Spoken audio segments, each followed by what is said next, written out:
The Devil and Tom Walker by Washington Irving. A few miles from Boston in Massachusetts, there is a deep inlet winding several miles into the interior of the country from Charles Bay and terminating in a thickly wooded swamp or morass. On one side of this inlet is a beautiful dark grove. On the opposite side, the land rises abruptly from the water's edge into a high ridge, on which grow a few scattered oaks of great age and immense size. Under one of these gigantic trees, according to old stories, there was a great amount of treasure buried by Kidd the pirate. The inlet allowed a facility to bring the money in a boat secretly and at night to the very foot of the hill. The elevation of the place permitted a good lookout to be kept that no one was at hand, while the remarkable trees formed good landmarks by which the place might easily be found again. The old stories add, moreover, that the devil presided at the hiding of the money and took it under his guardianship, but this, it is well known, he always does with buried treasure, particularly when it has been ill-gotten.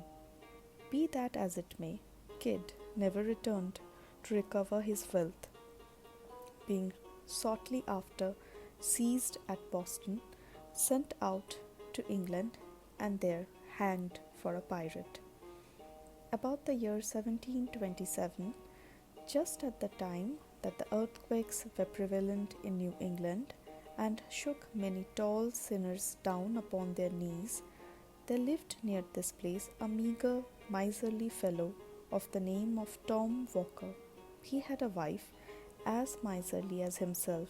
They were so miserly that they even conspired to cheat each other. Whatever the woman could lay hands on, she hid away. A hen could not cackle, but she was on alert to secure the new-laid egg. Her husband was continually prying about to detect her secret hoards, and many and fierce were the conflicts that took place about what ought to have been common property. They lived in a forlorn-looking house that stood alone and had an air of starvation. A few straggling severn trees, emblems of sterility, grew near it. No smoke ever curled from its chimney. No traveller stopped at its door.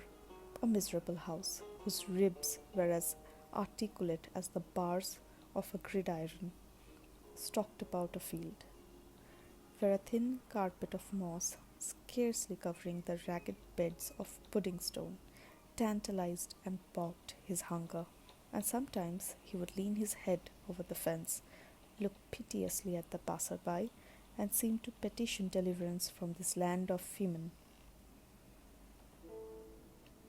The house and its inmates had altogether a bad name.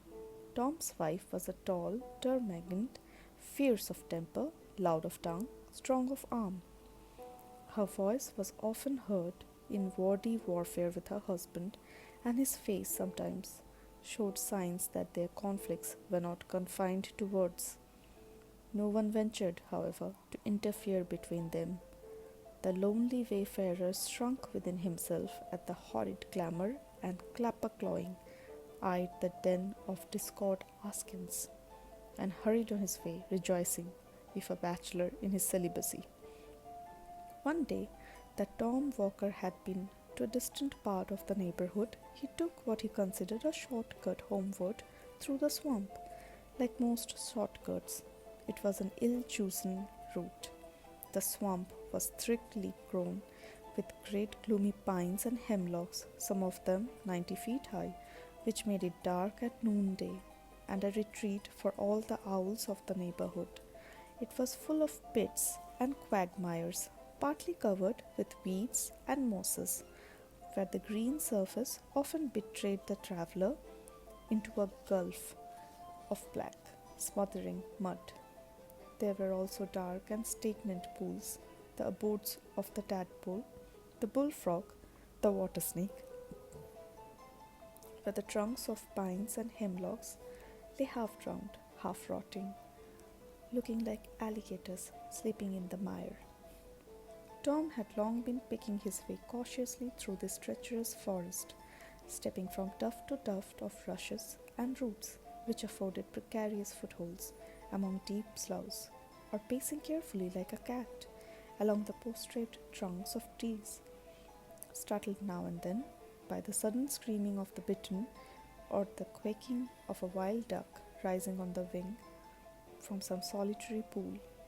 At length he arrived at a firm piece of ground which ran out like a peninsula into a deep bosom of the swamp. It had been one of the strongholds of the Indians during their wars with the first colonists.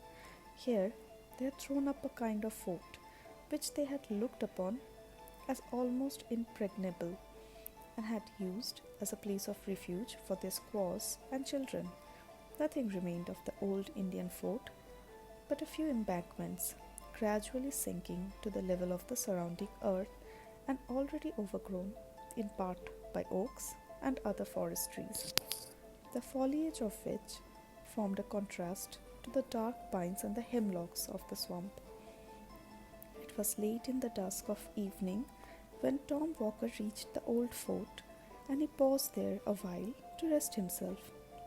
Anyone but he would have felt unwilling to linger in this lonely, melancholy place, for the common people had a bad opinion of it, from the stories handed down from time of Indian wars, when it was asserted that the savages held incantations here and made sacrifices to the evil spirit. Tom Walker, however, was not a man to be troubled with any fears of the kind. He reposed himself for some time on the trunk of a fallen hemlock, listening to the boding cry of the tree toad, and delving with his walking staff into a mound of black mold at his feet. As he turned up the soil unconsciously, his staff struck against something hard. He raked it out of the vegetable mold, and lo, a cloven skull with an Indian tomahawk buried deep in it lay before him. The rust on the weapon showed the time that had elapsed since this death blow had been given. It was a dreary memento of the fierce struggle that had taken place in this last foothold of the Indian warriors. "Humph," said Tom Walker, as he gave it a kick to shake the dirt from it. "Let that skull alone," said a gruff voice. Tom lifted up his eyes and beheld a great black man seated directly opposite him on the stump of a tree. He was exceedingly surprised, having neither heard nor seen anyone approach, and he was still more perplexed on observing, as well as the gathering gloom would permit, that the stranger was neither Negro nor Indian.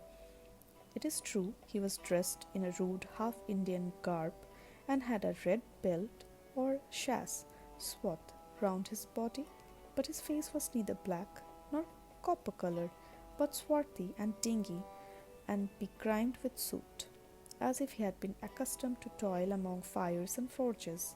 He had a shock of coarse black hair that stood out from his head in all directions, and bore an axe on his shoulder. He scowled for a moment at Tom with a pair of great red eyes. "What are you doing on my grounds?" said the black man with a hoarse, growling voice. "Your grounds," said Tom with a sneer. "No more your grounds than mine. They belong to Deacon Peabody." "Deacon Peabody," said the stranger, "as I flatter myself he will be, if he does not look more to his own sins and less to those of his neighbours. Look yonder and see how Deacon Peabody is faring." Tom looked in the direction that the stranger pointed, and beheld one of the great trees flare and flourishing without, but rotten at the core, and saw that it had been nearly hewn through, so that the first high wind was likely to blow it down. On the bark of the tree was scored the name of Deacon Peabody, an eminent man who had waxed wealthy by driving shrewd bargains with the Indians. He now looked round and found most of the tall trees marked with the name of some great man of the colony, and all more or less scored by the axe. The one on which he had been seated, and which had evidently been hewn down, bore the name of Crowninshield, and he recollected a mighty rich man of that name, who made a vulgar display of wealth, which it was whispered he had acquired by buccaneering. "He is just ready for burning," said the black man, with a growl of triumph. "You see, I am likely to have a good stock of firewood for winter." "But what right have you," said Tom, "to cut down Deacon Peabody's timber?" "The right of a prior claim," said the other. "This woodland belonged to me long before one of your white-faced race put foot upon the soil. And pray who are you?" "If I may be so bold," said Tom. "Oh, I go by various names. I am the wild huntsman in some countries, the black miner in others. In this neighborhood, I am known by the name of the black woodsman. I am he to whom the red man consecrated this spot, and in honor of him they now and then roasted a white man by way of sweet-smelling sacrifice. Since the red man had been exterminated by you white savages, I amused myself by presiding at the persecutions of Quakers and Anabaptists. I am the great patron and prompter of slave dealers, and the grand master of the Salem witches. The upshot of all which is that, if I mistake not," said Tom sturdily, "you are he commonly called Old Scratch." "The same, at your service," replied the black man with a half-civil nod. Such was the opening of this interview, according to the old story, though it had almost too familiar an air to be credited.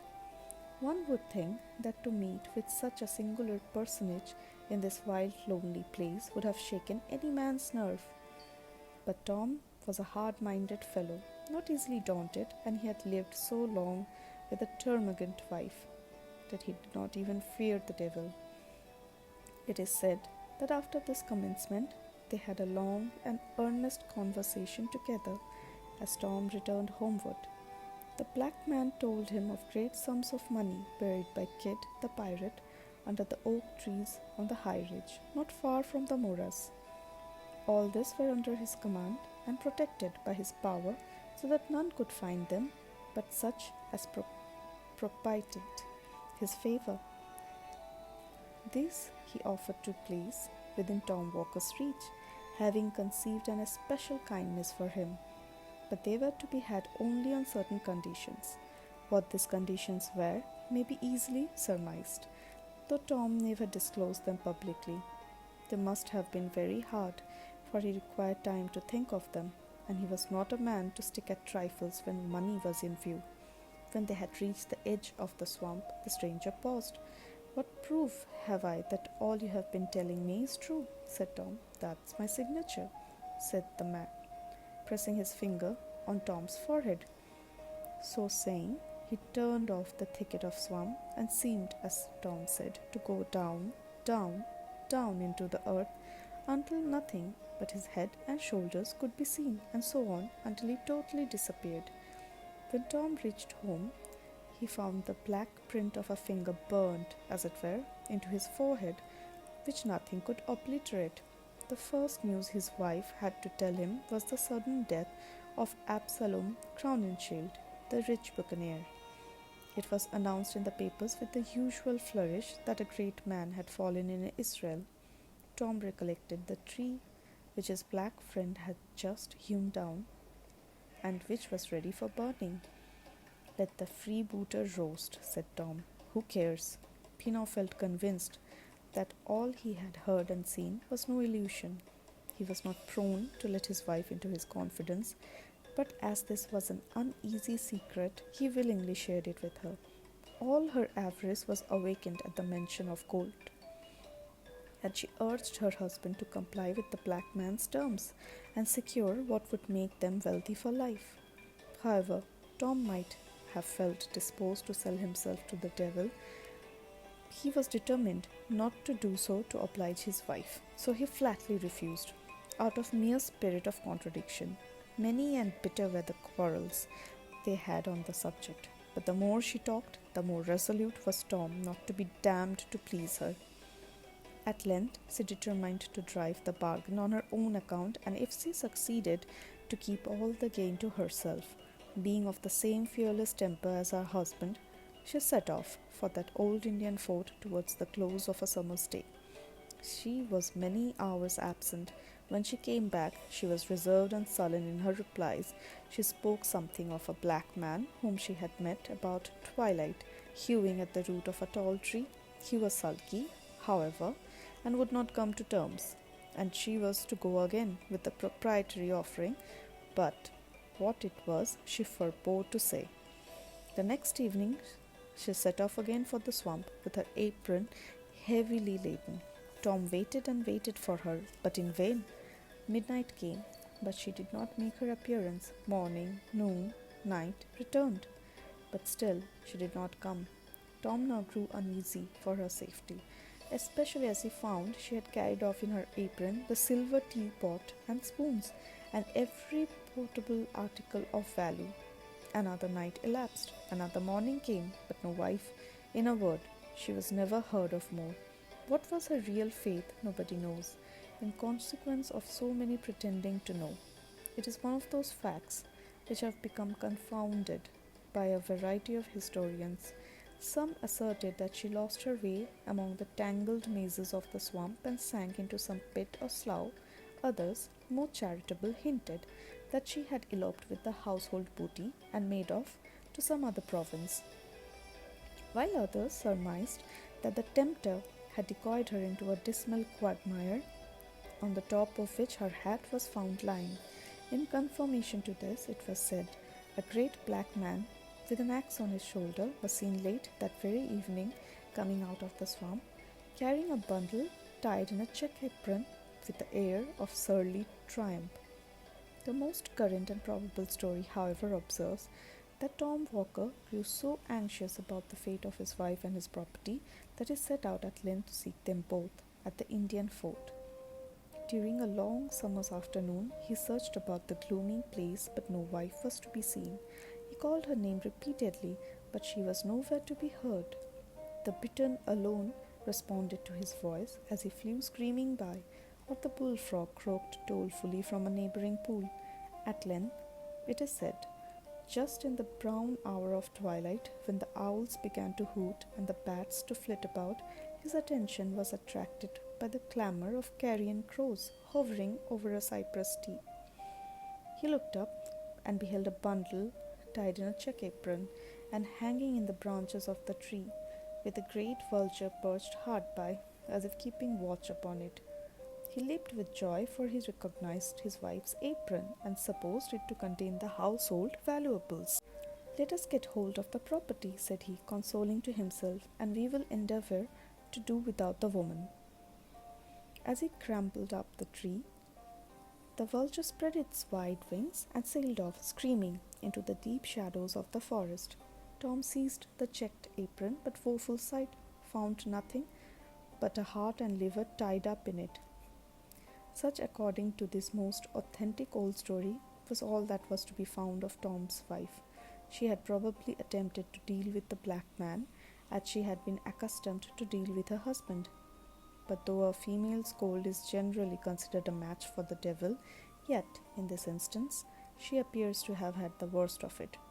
She must have died game, however, for it is said Tom noticed many prints of cloven feet deeply stamped about the tree, and found handful of hair that looked as if they had been plucked from the coarse black shock of the woodman. Tom knew his wife's prowess by experience. He shrugged his shoulders as he looked at the signs of a fierce clapping claw. Egad, he said to himself, old Scratch must have had a tough time of it. Tom consoled himself for the loss of his property with the loss of his wife, for he was a man of fortitude. He even felt something like gratitude towards the black woodsman, whom he considered had done him a kindness. He sought, therefore, to cultivate a further acquaintance with him, but for some time without success. The old blacklegs played shy, for whatever people may think, he is not always to be had for calling for. He knows how to play his cards when pretty sure of his game. At length, it is said, when delay had whetted Tom's eagerness to the quick and prepared him to agree to anything rather than not gain the promised treasure, he met the black man one evening in his usual woodman dress, with his axe on his shoulder, sauntering along the swamp and humming a tune. He affected to receive Tom's advances with great indifference, made brief replies, and went on humming his tune. By degrees, however, Tom brought him to business, and they had begun to haggle about the terms on which the former was to give the pirates treasure. There was one condition which need not be mentioned, being generally understood in all cases, where the devil grants favour, but there were others about which, though of less importance, he was inflexibly obstinate. He insisted that the money found through his means should be employed in his service. He proposed, therefore, that Tom should employ it in the black traffic, that is to say, that he should fit out a slave ship. This, however, Tom resolutely refused. He was bad enough in all conscience, but the devil himself could not tempt him to turn slave trader. Finding Tom so squeamish on this point, he did not insist upon it, but proposed instead that he should turn usurer, the devil being extremely anxious for the increase of usurers, looking upon them as his peculiar people. To this no objections were made, for it was just to Tom's taste. "You shall open a broker's shop in Boston next month," said the black man. "I'll do it tomorrow if you wish," said Tom Walker. "You shall lend money at 2% a month." "Egad, I'll charge 4," replied Tom Walker. "You shall extort bonds, foreclose mortgages, drive the merchants to bankruptcy." "I'll drive them to death," cried Tom Walker. "You are the usurer for my money," said the blacklegs with delight. "When will you want the rhino?" "This very night." "Done," said the devil. "Done," said Tom Walker. So they shook hands and struck a bargain. A few days' time saw Tom Walker seated behind a desk in a counting house in Boston. His reputation for a ready-moneyed man who would lend money out for a good consideration soon spread about. Everybody remembers the time of Governor Belcher, whose money was particularly scarce. It was a time of paper credit. The country had been deluged with government bills. The famous land bank had been established. There had been a rage for speculating. The people had run mad with schemes for new settlements, for building cities in the wilderness. Land jobbers went about with maps of grants and townships and Eldorados, lying nobody knew where, but which everybody was ready to purchase. In a word, the great speculating fever which breaks out every now and then in the country had raged to an alarming degree, and everybody was dreaming of making sudden fortunes from nothing.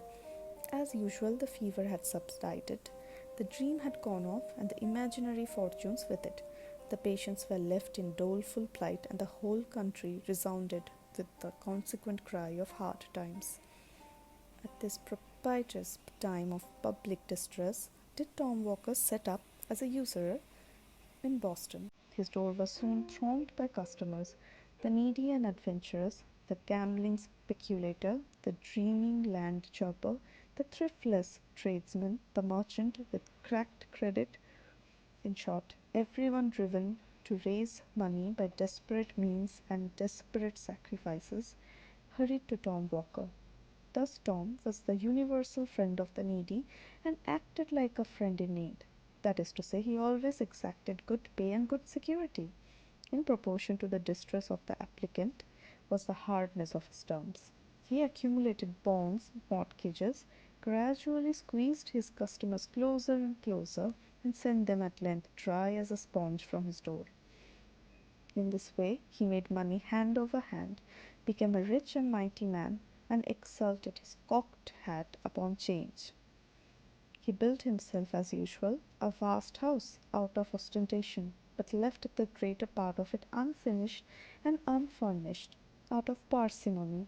He even set up a carriage in the fullness of his vain glory, though he nearly starved the horses which drew it, and as the greased wheels groaned and screeched on the axle trees, you would have thought you heard the souls of the poor debtors he was squeezing.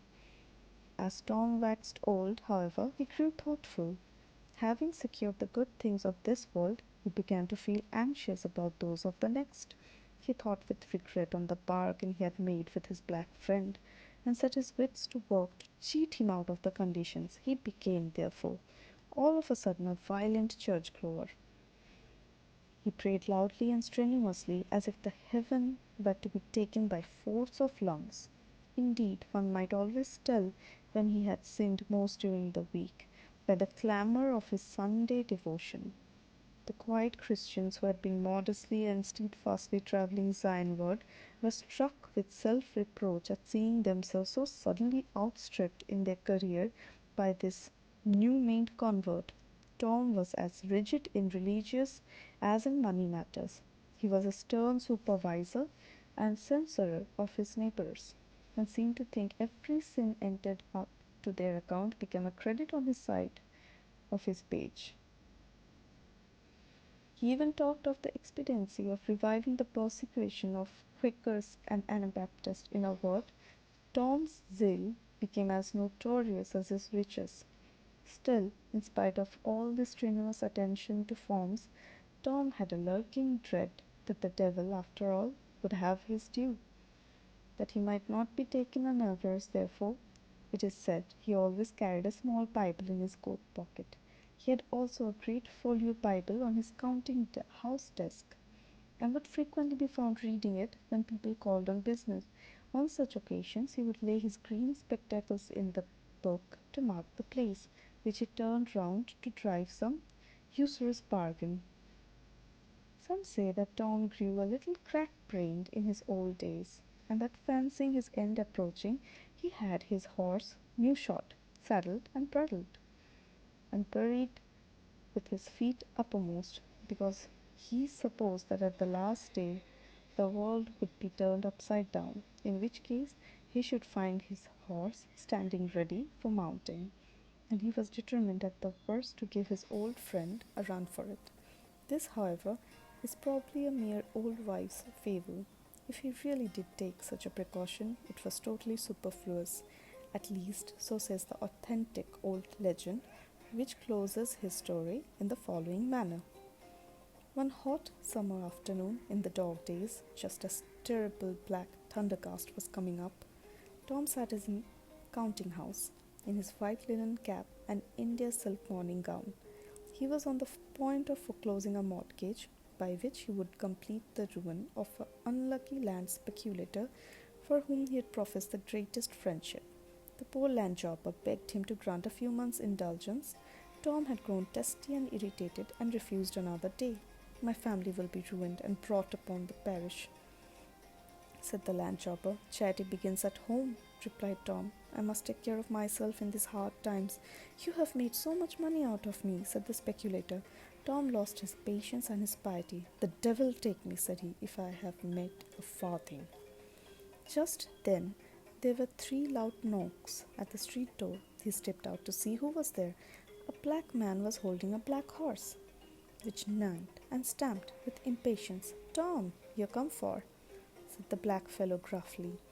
Tom shrank back, but too late. He had left his little Bible at the bottom of his coat pocket and his big Bible on the desk buried under the mortgage he was about to foreclose. Never was Zena taken more unawares. The black man whisked him like a child into a saddle, gave the horse the lash, and away he galloped, with Tom on his back, in the midst of the thunderstorm. The clerks struck their pen behind their ears and stared after him from the windows. Away went Tom Walker, dashing down the street, his white cap bobbing up and down, his morning gown fluttering in the wind, and his striking fire out of the pavement at every bound. When the clerks turned to look for the black man, he had disappeared. Tom Walker never returned to foreclose the mortgage. A countryman who lived on the border of the swamp reported that in the height of the thundercast he had heard a great clattering of hoofs and howling along the road. Running to his window, caught sight of a figure, such as I have described, on a horse, that galloped like mad across the fields, over the hills, and down into the black hemlock swamp towards the old Italian fort, and that shortly after a thunderbolt falling in that direction seemed to set the whole forest in a blaze. The good people of Boston shook their heads and shrugged their shoulders, but had been so much accustomed to witches and goblins and the tricks of the devil in all kinds of shape from the first settlement of the colony that they were not so much horror stricken as might have been expected. Trustees were appointed to take charge of Tom's effects. There was nothing, however, to administer upon. On searching his coffers, all his bonds and mortgages were found reduced to cinders. In place of gold and silver, his iron chests were filled with chips and savings. Two skeletons lay in his stable instead of his half-starved horses, and the very next day his great house took fire and burnt to ground. Such was the end of Tom Walker and his ill-gotten wealth. Let all griping money brokers lay this story to heart. The truth of it cannot be doubted. The very hole under the oak trees whence he dug Kid's money is to be seen to this day, and the neighboring swamp and old Indian fort are often haunted in stormy nights by a figure on horseback in morning gown and white cap, which is doubtless the troubled spirit of the usurer. In fact, the story has resolved itself into a proverb and in the origin of that popular saying so prevalent throughout the New England of the devil and Tom Walker.